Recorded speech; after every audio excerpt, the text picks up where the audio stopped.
और अब राजस्थान से आ रही बड़ी खबर का रुख कर लेते हैं। जानकारी मिल रही है कि किरोड़ी लाल मीणा ने इस्तीफा दे दिया। अपने सभी पदों से उन्होंने इस्तीफा दे दिया है। राजस्थान सरकार में कृषि मंत्री थे किरोड़ी लाल मीणा, लेकिन अब उन्होंने अपना सभी पदों से इस्तीफा दे दिया है। किरोड़ी लाल मीणा ने अपने सभी पदों से इस्तीफा दिया है। दरअसल लोकसभा चुनाव उन्होंने दौसा से लड़ा था और नतीजों से पहले ही उन्होंने ये ऐलान कर दिया था कि अगर नतीजे उनके अनुरूप नहीं आए तो वो इस्तीफा देंगे। हालांकि ये भी जानकारी है कि 10 दिन पहले ही उन्होंने अपना इस्तीफा भेज दिया था, लेकिन आज जयपुर में आयोजित एक कार्यक्रम में उन्होंने इसका ऐलान किया है। यहाँ तक कि मुख्यमंत्री की तरफ से भी उनसे इस्तीफा नहीं देने के लिए कहा गया था। और इस पर ज्यादा जानकारी के लिए ब्यूरो चीफ आर.के. शर्मा का रुख कर लेते हैं। हमारे साथ जुड़ गए हैं आर.के. शर्मा जी। जानकारी ये है कि राजस्थान सरकार में कैबिनेट मंत्री किरोड़ी लाल मीणा ने अपने सभी पदों से इस्तीफा दे दिया है। क्या माना जाए, लोकसभा चुनाव से पहले जो उन्होंने घोषणा की थी, क्या उसी के तहत उन्होंने ये इस्तीफा दिया है?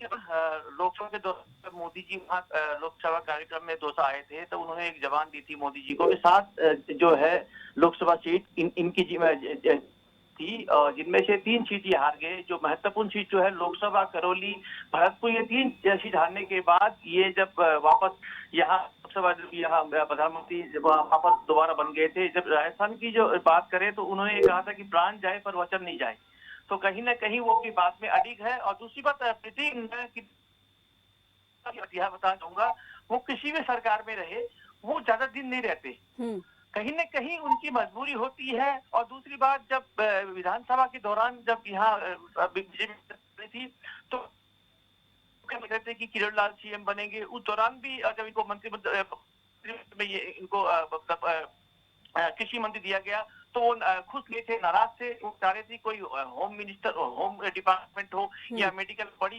डिपार्टमेंट की वो अंदर ही मांग, निराशा उनको वहां भी मिली। तो ये जो अभी जो लोग कर रहे हैं कि जो किरोड़ी लाल मीणा इस्तीफा दे चुके हैं, बिल्कुल 2 दिन पहले इस्तीफा दे चुके थे, और लोकसभा के बाद भी इन्होंने ट्वीट किया था कि मैं नहीं रख पाऊंगा, कर मैं जो वादा किया था जनता से, मैं अगर 7 सीट में अगर हार जाती है लोकसभा में तो मैं मंत्री पद से इस्तीफा दे दूंगा। तो कहीं न कहीं राजनीतिक गलियारों में चर्चा का विषय है। मौसम जैसे राजस्थान में बारिश का बहुत चल रहा है, उसको पहले गर्मी का दौर चल रहा था, तो जब गर्मी की जब चल रही थी, हीट फुल हीट थी आज 10 दिन पहले, तो किरोड़ी लाल मीणा भी कहीं न कहीं ये एक हीट वेव के लिए एक पैगाम भेजा था कि मैं इस्तीफा दूंगा। मगर राजस्थान के मुख्यमंत्री ने साफ मना कर दिया, नहीं किरोड़ी लाल जी हम है और भाजपा बहुत पुणे जुड़े हुए हैं, तो इसका इस्तीफा मंजूर नहीं करेंगे।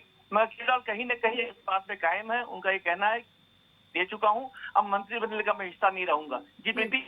बिल्कुल, जिस तरीके से एक अहम जानकारी आर.के. जी आपने दी है कि वो किसी भी पद पर लंबे समय तक नहीं रहते हैं, कहीं ना कहीं वो बड़े मंत्रालय की यहाँ पर महत्वाकांक्षा रखते हैं और मुख्यमंत्री भी उन्हें इस्तीफा देने से मना कर रहे हैं। अब जब वो इस्तीफा दे चुके हैं तो क्या माना जाए, उनका इस्तीफा स्वीकार किया जाएगा या उन्हें कोई बड़ा मंत्रालय देकर संतुष्ट किया जाएगा? किस तरीके की संभावनाएं अब हो सकती हैं?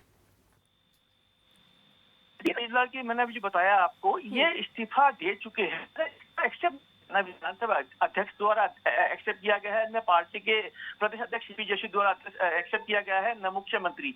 ये हो सकता है कहीं न कहीं ये पार्टी पे दबाव बना रहे हैं बीजेपी में कि उनको कोई अच्छा पद मिले और कोई अच्छी डिपार्टमेंट मिले। तो ये राजनीति है, राजनीति में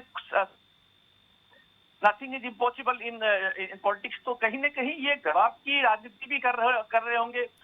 उम्र की बात करें, काफी उम्र हो चुकी है इनकी, किरोड़ी लाल मीणा की। ये इनका अंतिम, जब विधानसभा चुनाव जो लड़े थे उन्होंने कहा भी जनता को ये मेरा आखिरी विधानसभा है। तो कहीं न कहीं ये चाह रहे होंगे कि मेरे को अच्छा पद मिले। और दूसरी बात, उनकी जो वजूद है दौसा विधानसभा, वो वहीं से आते हैं, लोकसभा भी मेंबर रह चुके हैं पहले। तो वो कहीं न कहीं उनको लगा कि मेरी छवि धूमिल हुई है और जनता के बीच में अब क्या मुंह लेके जाऊंगा। तो कहीं न कहीं ये चीजें ठीक है, तो यहाँ पर या तो ये प्रेशर पॉलिटिक्स है या फिर ये नैतिकता के आधार पर हार की जिम्मेदारी लेते हुए उन्होंने एक बड़ा कदम उठाया। शुक्रिया आर.के. जी हमारे साथ जुड़ने के लिए, इस तमाम जानकारी के लिए।